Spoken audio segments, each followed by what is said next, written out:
여러분 반갑습니다. 정문성 목사입니다.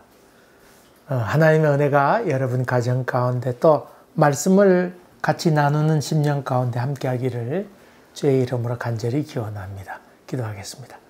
은혜로우신 아버지 하나님, 주님께서 이 시간 성령으로 함께해 주셔서 지혜로 충만케 하여 주시옵소서. 예수님 이름으로 기도하옵나이다. 아멘. 오늘 여러분과 같이 나눌 하나님의 말씀은 출애굽기 16장 1절부터 12절까지인데 제가 8절 한 구절만 제가 봉독하겠습니다. 길어서 아주 한 구절만 봉독합니다. 모세가 또 이르되 여호와께서 저녁에는 너희에게 고기를 주어 먹이시고 아침에는 떡으로 배불리시리니 이는 여호와께서 자기를 향하여 너희가 원망하는 그 말을 들으셨음이라. 우리가 누구냐? 너희의 원망은 우리를 향하여 함이 아니요 여호와를 향하여 함이로다. 아멘, 아멘, 아멘. 이스라엘 백성이 불평을 해대게 됩니다.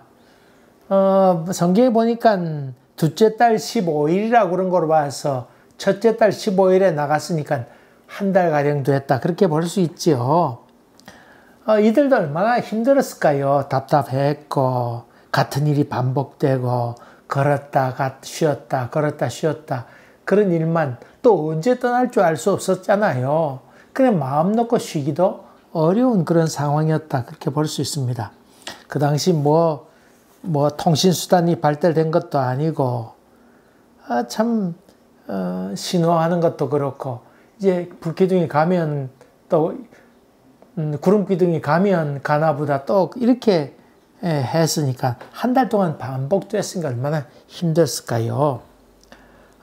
애국 군대가 뒤에선 쫓아왔고, 목마름도 있었고, 그동안 갖고 왔던 음식도 거반 다 소진되지 않았겠어요? 여러분, 그들이 준비를 많이 했을까요?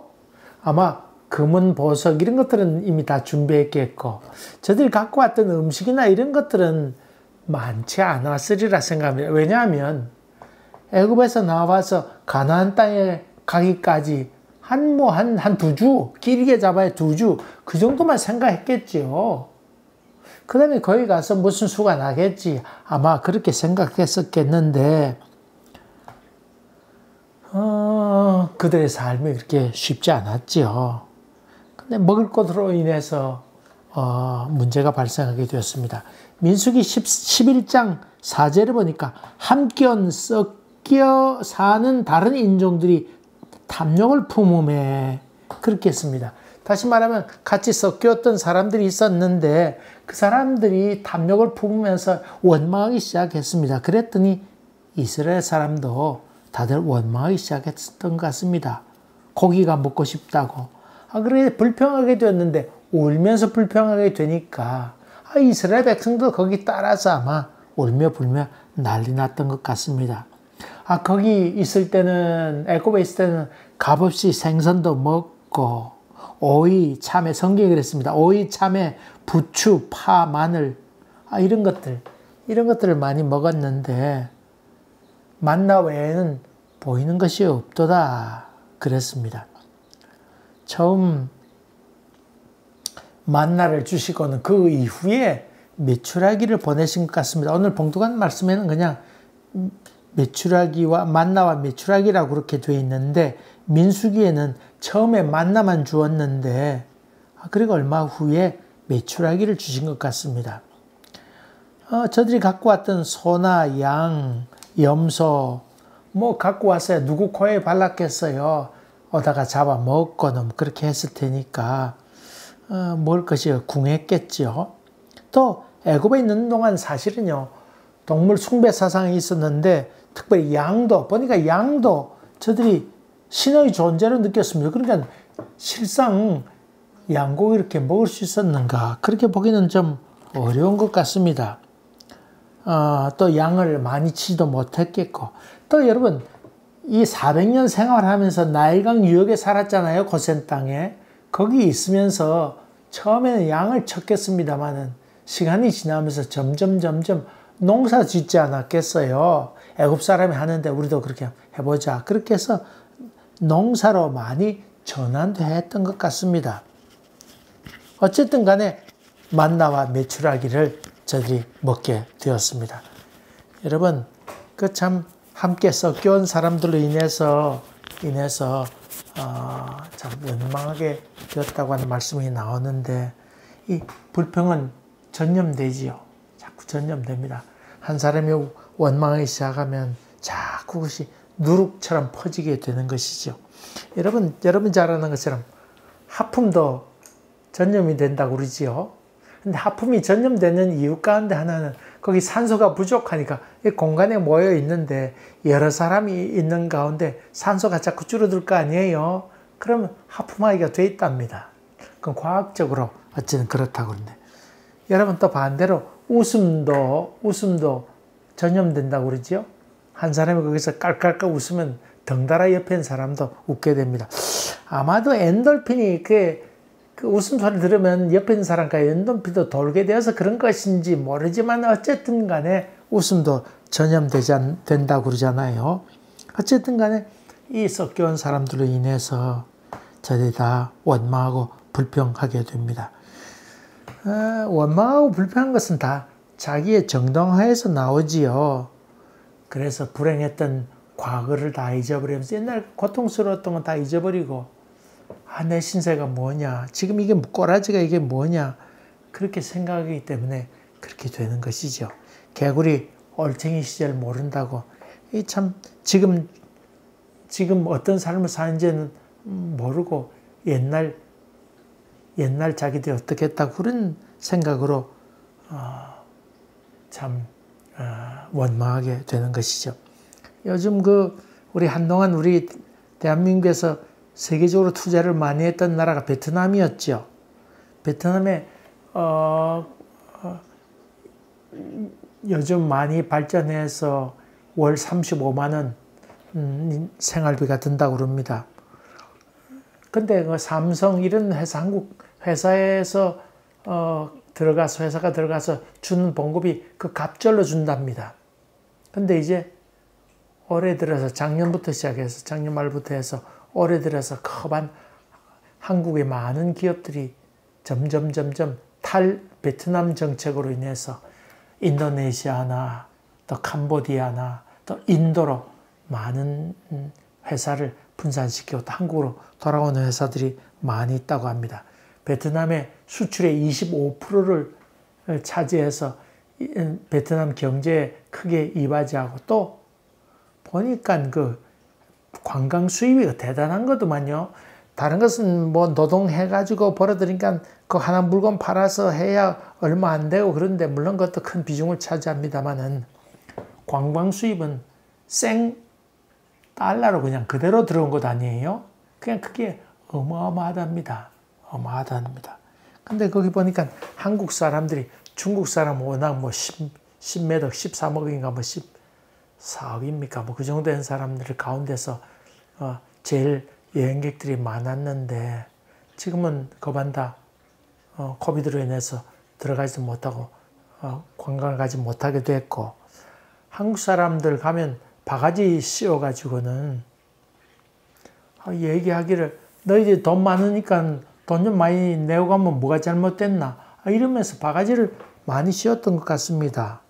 또 여러 가지 세제 혜택을 주던 것들도 그렇고, 컨테이너 선박하는 항구도 그렇고, 다 돈을 더욱더 많이 지불하도록 그렇게 만들어 버리니까, 이로 인해서 노동 경쟁력이 떨어지게 되니까 한국 기업들이 대부분 다 지금 철수한 마당이 되었습니다. 게다가 저들이 산업재해를 많이 입다고 그랬고, 다른 회사에 갑절을 주는 것임에도 불구하고 그렇게 해서 자꾸 떠나게 되었다는 말씀을 들었습니다. 또 그래도 그 정부에서는 잘 대하는 줄 알았는데, 그게 아니고 뒤로는 그 프랑스 국제재판소에다가 부당하게 우리가 어려움을 당했다, 재해를 입었다, 그래서 소송도 걸어놨어요. 이번에 프랑스에서 그 국제재판이 있었는데 거기서 판정하기를 삼성이 혐의가 없다, 그래서 기각시키고 말았습니다. 그런 얘기 들으니까 얼마나 화가 나겠어요. 기술 유출도 많이 했고, 그 기업의 연구원들이나 뭐 이런 사람들 다 빼가서 자기들 어떻게 해보겠다고 한 그런 생각이 들 때에 뭐 없이도 그 한국 기업들이 분노하게 된 상황입니다.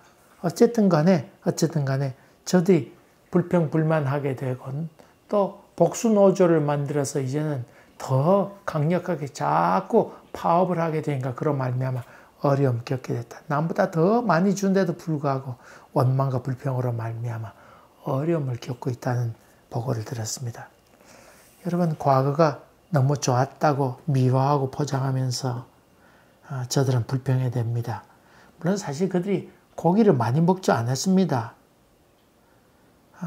그러나 저들이 노예의 삶을 살게 되었고 저들이 부르짖고 괴로워하는 모습을 보고 하나님께서 구원의 은총을 베풀어 주었는데 저들이 얘기하기를 차라리 거기서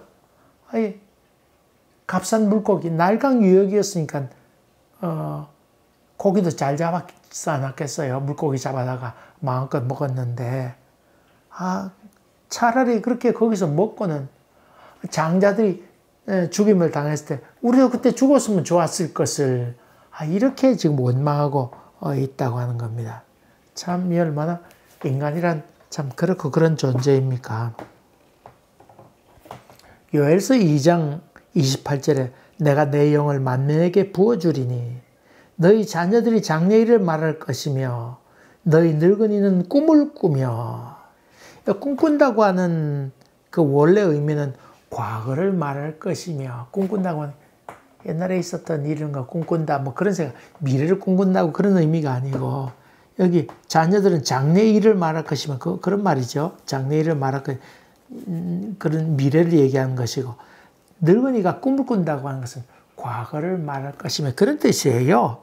언어를 보면 그 말은 옛날이 좋았다. 내 신세가 왜 이러나 그렇게 해서 한 말이 아닙니다.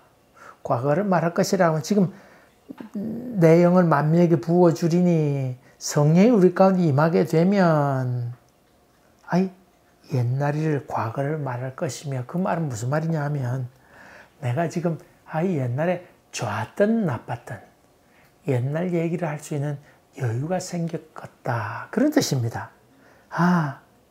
옛날을 회상하면서 여유를 갖는다고 하는 게 얼마나 귀한 일이에요. 그때 얼마나 힘들었는지 몰라. 아니면 그때 참 좋았을 시절이 있었어.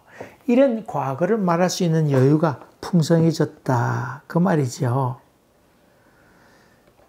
다시 말하면 지금의 여유로움을 거기서 얘기하고 있습니다. 지금의 넉넉함.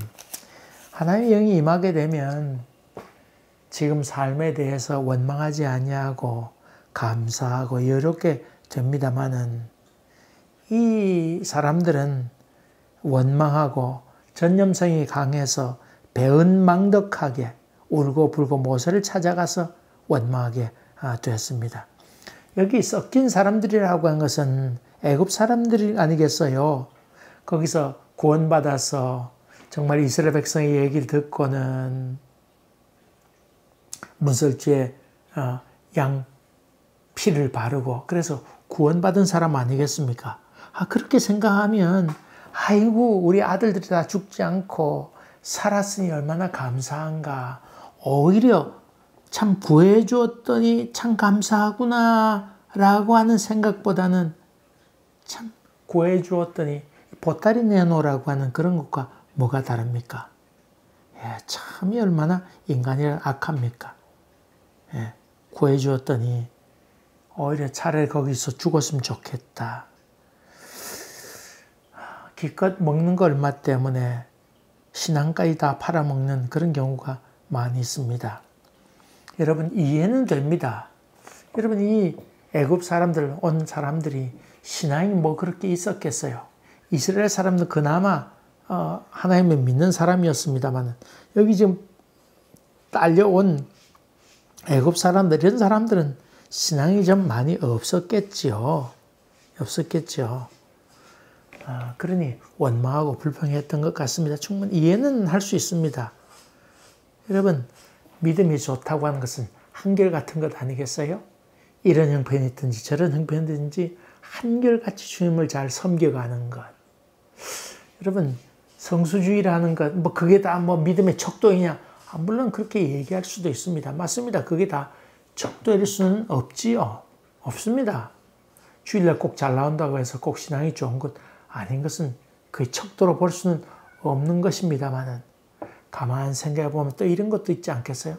비가 오나 눈이 오나 한결같이 주님의 날이 되면 그 자리에 와서 예배 드리고자 하는 마음, 그것도 아름답고 귀한 것 아닐까요? 기분이 좋건 나쁘건, 부부싸움을 하건 안 하건, 가정에서 무슨 일이 있었건 어쨌건 주일날 한결같은 마음으로 내가 하나님 얼굴 배우리라는 마음으로 예배 드리러 온다고 하면 그것도 아름다운 아닐까요? 늘 그 자리에서 감사할 수 있다고 하면 그것도 참 아름다운 아닐까요? 뭐 좀 사업이 좀 안 된다고 원망했다가 좀 되면 헤헤하고 그렇다고 그러면 참 부끄러운 일 아니겠어요? 그런데 하나님께서 이들에게 메추라기를 보내면서 하나님께서 하신 생각은 순종하는지 안 하는지를 보려 함이라 그렇게 얘기했습니다. 아담과 이브가 있었는데 이들은 선악과를 주었습니다. 그리고 하나님께서 시험하시게 되었는데 불합격되고 맙니다. 그래, 첫째 아담은 불순종으로 말미암아 죄 가운데 거하게 됐지요. 십자가상에서는 예수 그리스도 둘째 아담이지요. 근데 예수님은 십자가 져도 되고 안 져도 됩니다. 자유로웠습니다. 그럼에도 불구하고 기꺼이 순종함으로 말미암아 둘째 아담, 순종함으로 하나님의 귀한 은총을 깊이 깨닫게 되었다. 그렇게 볼 수 있지요. 하나님은 아시지만 잘 기다리고 계십니다. 저들이 제대로 순종하는지를 지켜보고 계신다 그 말이지요. 하나님은 메추라기를 보내놓고 난 다음에 이들이 순종하는지 안 하는지를 기다리셨습니다. 하나님이 우리를 먼저 사랑하신 까닭에 우리가 사랑하는 것이지요. 여러분, 복음이라고 하는 것은 또 율법이라고 하는 것은 이만큼 해주면 이렇게 내가 복을 주겠다. 너희가 이 말을 즐겨 순종하면 내가 너에게 복을 주겠다. 이것을 소위 율법이라고 얘기하지요. 너희가 법을 잘 지키면 내가 이거 약속을 줄게. 이게 율법입니다. 근데 복음은 그것 아닙니다. 하나님께서 이미 우리에게 주시고 난 다음에 감사로 걸어가라고 하는 것이 복음이지요. 은혜를 주시고 난 다음에 나를 섬기라고 하는 것입니다. 근데 한때 인간은 참 쉽게 그것을 망각하지요. 쉽게 떠납니다. 흔히 여러분, 우리 엄한 부모 밑에 효자가 나온다 그런 말 있잖아요. 엄한 부모 밑에 효자가 나온다. 아들에 대해서 야 이거 꼭 지켜라. 엄하게 해서 가르칩니다. 그럼 그것이 몸에 습관이 되어서 아버지에게 효도를 다하게 된다. 그런 말이죠. 사실 율법입니다. 율법입니다. 근데 하나님의 방법은 그런 것이 아닙니다. 하나님은 은혜를 베풀어 주십니다. 그리고 감사함으로 우리에게 나오라고 그렇게 얘기하시지요. 그것이 바로 율법과 은혜의 차이입니다. 그러면서 모세는 이스라엘 백성에게 이렇게 얘기합니다. 너희 원망은 우리를 향한 것이 아니다. 이 모세와 아론을 향하여 한 것이 아니고 여호와를 향한 것이라 그렇게 지금 얘기합니다. 이스라엘 백성이 모세에게 항의하게 되는데 근본적으로 그 항의가 누구를 향한 것? 하나님을 향한 것이라 그렇게 얘기합니다. 여러분이 잘 아는 것처럼 사무엘서에 보게 되면 이스라엘 백성들이 나와서 우리에게도 왕을 달라고 소리쳐 자꾸 요구합니다. 사무엘은 야 너희들 그렇게 든다고 하면 하나님도 섬겨야 되고 또 왕도 섬겨야 되니까 너희가 힘들 것이라 암만 얘기해도 저들은 듣지 않습니다. 듣지 않습니다. 그런데 하나님께서 저들에게 왕을 세워주라고 얘기합니다. 그것은 너 때문에 원망하는 것 아니고 나에게 하는 얘기다. 그렇게 얘기하면서 얘기하지요. 여러분, 사람들 이 말을 인용해서 흔히 목사들은 주의 종을 향해서 비난하면 심판받는다. 그렇게 얘기하지요. 또 그 주의 종에게 잘못하면 벌을 받는다. 그런 얘기합니다. 또 모든 권세는 하나님께로 났으니까 잘 지켜야 된다. 부당한 정권에 대해서 복종을 자꾸 요구하지요. 여러분, 복종에 요구하기에 앞서서 목사가 자기 위치에서 잘했나 먼저 살피는 것이 우선되는 일이겠지요. 또 권력을 취했으면 그 권력이 정당한 권력이었나 하는 것을 먼저 살피는 것이 우선되는 일이지요. 그래서 하나님의 정의로운 선택이었나, 하나님의 정의로운 판단이 공평하게 이루어질 것인가 하는 것을 먼저 물었어야 옳지요. 그것을 이 성경 말씀 거기에 있는 것을 그대로 인용해서 절대적으로 복종을 요구한다 그러면 참 큰 문제이지요. 여러분, 법 위에 세습하겠다고 하는 그것도 문제 아니겠어요? 러시아 정교회가 푸틴에 대해서 이게 거룩한 전쟁이다, 성스러운 전쟁이라고 얘기하면서 전쟁에 부추기는 그런 모습도 보지 않습니까? 미국 대통령에게 뒤에서 안 보이는 큰 세력이 있는데 그 가운데 하나가 그 남부에 있는 보수 기독교 세력이라고 있지 않습니까? 공산주의 박멸해야 된다고 그래서 마구 까부셔야 된다고 요구하는 그런 기독교 세력도 많이 있습니다. 삼가 조심해야 됩니다. 건설적인 비판은 좋습니다만 그러나 그 어떤 체제 유지, 권력 유지, 또 어떤 그 종교적인 권력을 유지하기 위해서 이 말씀을 인용한다 그러면 욕심이지요. 하나님께서 기뻐하신 일이 아닙니다.